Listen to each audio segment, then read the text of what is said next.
This is the story about how I believe my son developed autism.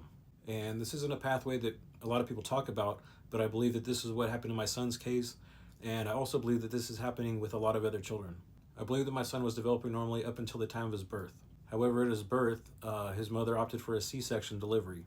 But unfortunately, I believe it was the C-section, specifically the antibiotics that were given at the time of the birth, that completely destroyed my son's gut microbiome. And without his natural beneficial bacteria that he was supposed to have, this allowed opportunistic species such as Clostridium, bacteria, and also Aspergillus yeast to take hold. And in fact, about 2 weeks after my son was born, we noticed thrush developing on his tongue.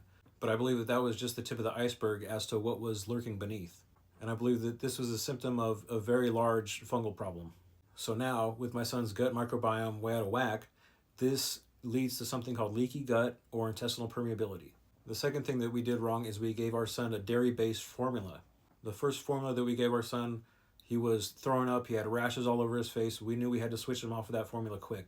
And we did switch him off of that lactose formula, but unfortunately we switched him to another dairy-based formula that had a harmful protein called casein in it. And if you've been watching my videos, you understand that the introduction of casein can trigger something called folate receptor antibodies.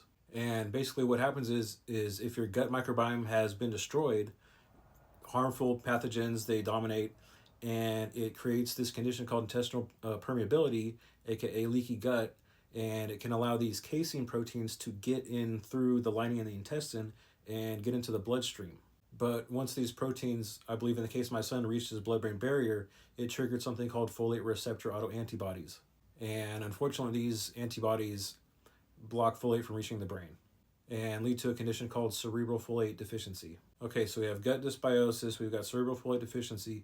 Then from there, I believe things kind of snowballed out of control. We've got mitochondrial dysfunction going on. This leads to oxidative stress. This leads to glutathione depletion. And now my son, like so many other kids on the spectrum, has fallen into this kind of vicious cycle of comorbidities. And that's the story of how my son developed autism. And I hope that this video kind of helps some other parents out that are trying to figure out how autism started with their own children.